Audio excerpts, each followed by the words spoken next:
Hello, my name is Mike. I don't work in a setting that would identify me as a Christian counselor, a pastoral counselor, lay counselor, or a professional counselor operating from a Christian worldview. However, I would aspire to be a professional counselor operating from a Christian worldview because they apply the importance of God while also integrating the relationship with the client as the most important aspect. As first a licensed professional counselor, I could then also seek out different opportunities that would allow me to integrate more Christian worldviews. I also like the fact that in some settings it's not explicitly stated what your religious standings are, because that would give me a better understanding of what the client's values are without imposing any of my religious views. Some issues that I would need to pay attention to would also be to not impose any of my ideology or beliefs to my client unless I am working with a community in a religious setting. Now, how do my views align with the integration model?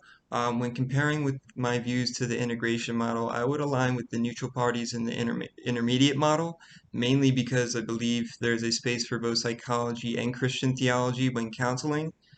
And a section from Simmons, Lilly, and Kuhnle asserted that all truth is God's truth, contending that psychology, theology, and or both can provide answers to clients' problems. Now, how might the code A4B of the ACA's Code of Ethics relate to me as I pursue my degree?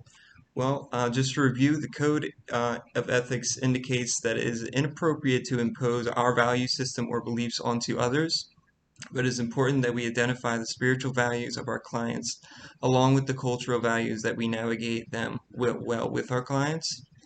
So I do not intend to pursue a specialty in Christian counseling, but some good ways to follow the code is to figure out what your role is in your client's life, find out their worldviews, and by doing that, I can navigate the counseling session without imposing my own worldviews. If, for instance, the client has a different religious ideologies, I can connect them to a pastor or priest in their own specific religion. If I was operating as a Christian counselor, how could I operate and not impose those values or attitudes, beliefs, or behaviors?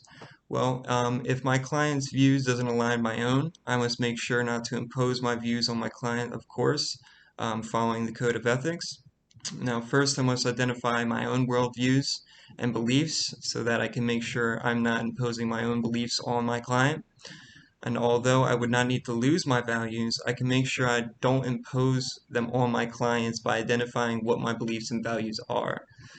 So thank you, everybody. I look forward to your comments.